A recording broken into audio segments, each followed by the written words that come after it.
আসসালামু আলাইকুম সবাইকে। সবার মাঝে আজকে এই ভিডিওটি নিয়ে আসলাম।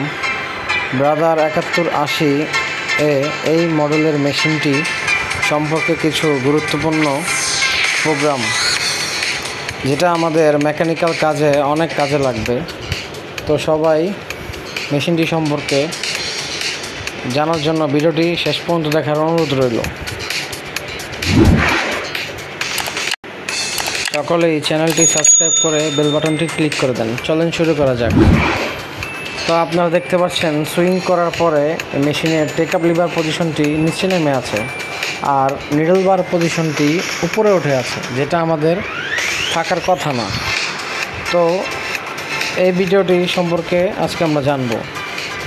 এটা প্রোগ্রামের মধ্যে দেওয়া আছে। প্রথমে পি বাটন ক্লিক করে মেশিনের সুইচ অন করব।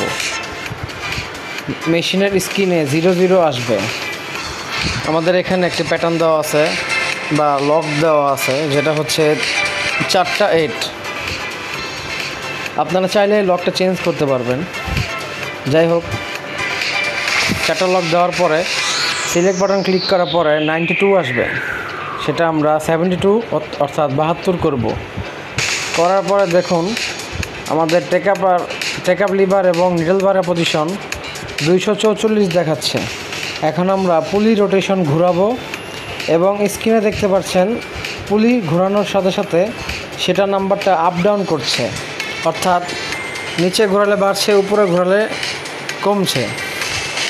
আমরা 270 রাখবো।